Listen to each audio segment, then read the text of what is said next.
Dear students, आज हमने जो अपने इस डिस्कशन के अंदर इस छोटे से टाइम गैप के अंदर सीखना है वो है कि प्लांट्स के अंदर ऑस्मो रेगुलेशन किस अंदाज से होती है। स्टूडेंट्स, प्लांट्स को मुख्तलिफ एनवायरमेंटल कंडीशंस का सामना जो है वो करना पड़ता है। अगर हम प्लांट्स को देखें तो वो एक्वाटिक एनवायरनमेंट में भी मौजूद हैं। फिर हम देखते हैं कि प्लांट्स टेरेस्ट्रियल एनवायरनमेंट में भी मौजूद हैं और टेरेस्ट्रियल एनवायरनमेंट में भी जहां मॉडरेट वाटर सप्लाई मौजूद है वहां पे भी मौजूद है, और जहां पानी की सप्लाई बिल्कुल ना होने के बराबर है, जहां पे बिल्कुल रिस्ट्रिक्टेड सप्लाई है, मतलब डेजर्ट सहरा, वहां पे भी प्लांट्स मौजूद हैं। तो क्या among all of these changing environmental conditions plants की फिजियोलॉजी में कोई अडेप्टेशन होती है? यस, हर एक एनवायरमेंट के लिहाज से वहां पे पाए जाने वाले प्लांट्स के अंदर एडजस्टेड और एडेप्टेड फिजियोलॉजी मौजूद होती है जो अपना होम्योस्टेसिस मेंटेन करने में उनकी मदद करती है। So students, if we want to discuss osmoregulation among plants, we can discuss this regulation according to the habitats। यानी प्लांट्स की जो हैबिटेट्स होंगी जिनके अंदर वो मौजूद हैं उनके अकॉर्डिंग उनकी फिजियोलॉजी एडजस्टेड होती है। लिहाजा आइए देखते हैं on the basis of different environmental conditions how many types of plants are। Students, आपने पिछली क्लासेस के अंदर भी पढ़ा है कि हम जनरली प्लांट्स को 3 बड़े ग्रुप्स में डिवाइड करते हैं। कौन कौन से ग्रुप्स हैं?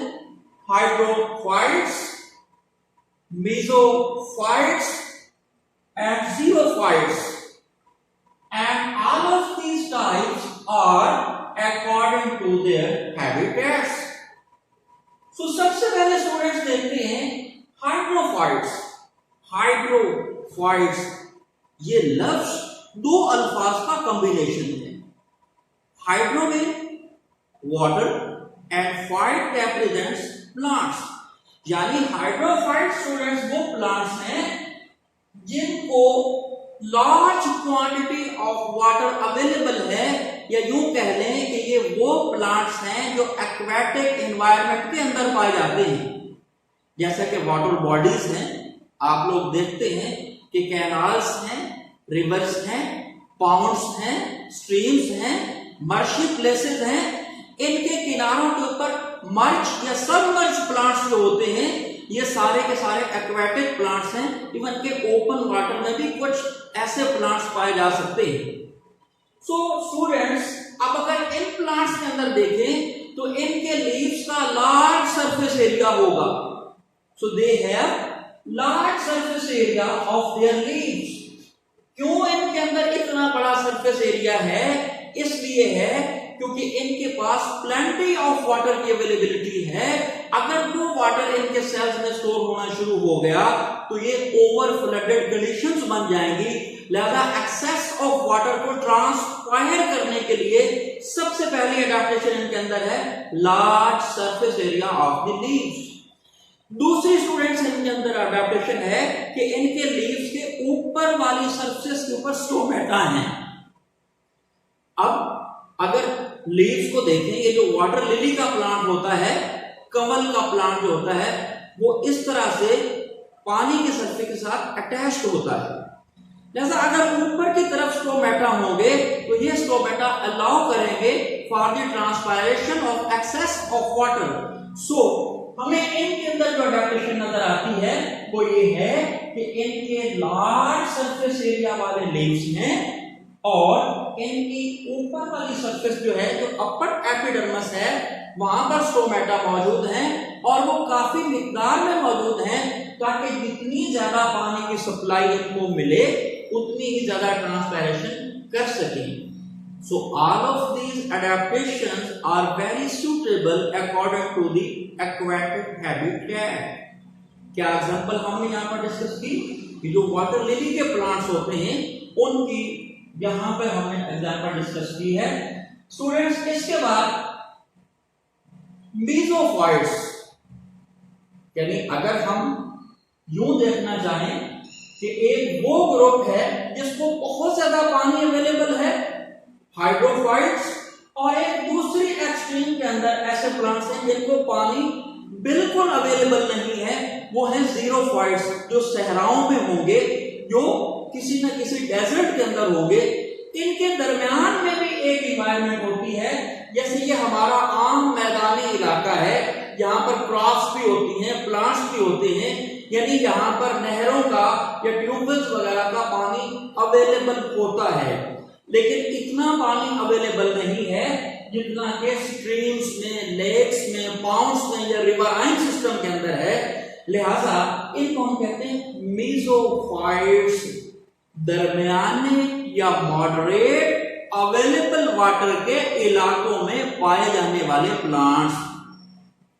सो मीजोफाइट्स जो हैं, जैसा एग्जांपल आप देखते हैं कि ब्रासिका का प्लांट है या ये मैंगो का जो प्लांट है, ये सारे आम मैदानी इलाकों में स्टूडेंट्स पाए जाते हैं। इनको मॉडरेट अवेलेबिलिटी ऑफ वाटर मौजूद होती है।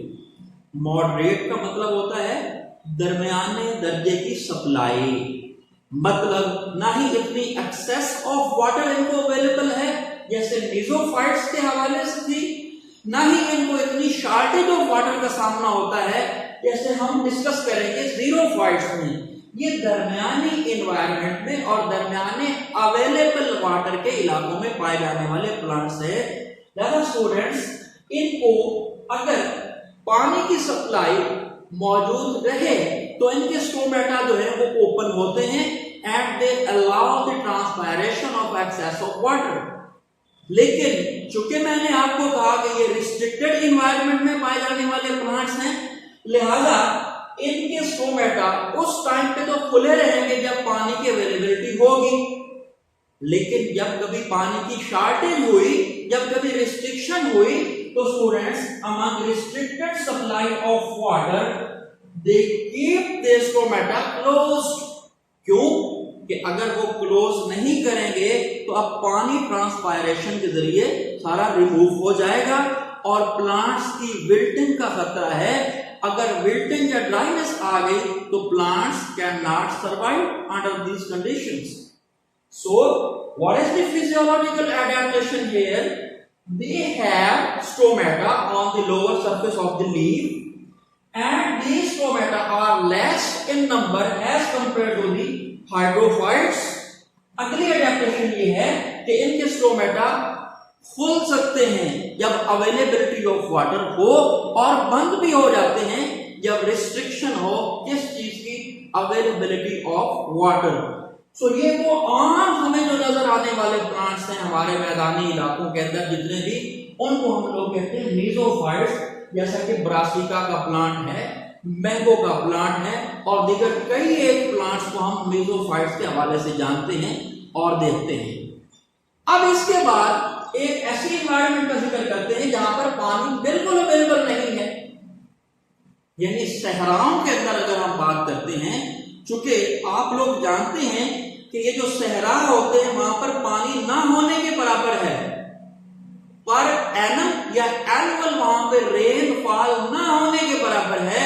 लगा ना ही रेनफॉल वहां पे है और ना ही वहां पर अवेलेबल ग्राउंड वाटर मौजूद है, लिहाजा वहां पर भी प्लांट्स मौजूद हैं। लेकिन उनको अगर पानी की सप्लाई नहीं है तो उनमें कौन से एडेप्टेशंस हैं? स्टूडेंट्स, उनके एडेप्टेशंस बड़ी जबरदस्त हैं। उनके अंदर ट्रांसपायरेशन रेट बिल्कुल ना होने के बराबर है या बहुत रिड्यूस्ड है। अब ट्रांसपायरेशन को रिड्यूस करना है तो उसके लिए एक आम फहम ये समझ सकता है, एक आम इंसान ये सोच सकता है कि क्या एडेप्टेशन होनी चाहिए। स्टूडेंट्स, उनके जो लीव्स हैं वो बड़े ही नैरो हैं, यानी बारीक हैं, और फिर उनके लीव्स बहुत ज्यादा थिक वैक्सी कोटिंग रखने वाले हैं, यानी लीव्स के एपिडर्मिस के ऊपर आप लोगों ने चैप्टर नंबर 2 के अंदर पढ़ा है, फर्स्ट ईयर के अंदर, कि वैक्सी लेयर होती है। वो वैक्सी लेयर उसको प्रोटेक्ट करती है फ्रॉम लॉस ऑफ वाटर। उसके मल्टीपल और फंक्शंस भी हैं, लेकिन आज के टॉपिक के अंदर चूंकि हम ऑस्मो रेगुलेशन के हवाले से डिस्कस कर रहे हैं, तो ऑस्मो रेगुलेशन के हवाले से स्टूडेंट्स ये लीव्स नैरो होंगे और इनके ऊपर थिक वैक्सी कोटिंग होगी और स्टोमेटा होंगे, लेकिन लोअर सरफेस के ऊपर तादाद में बहुत कम, और मोस्टली हमने सीखा है कि वो स्टोमेटा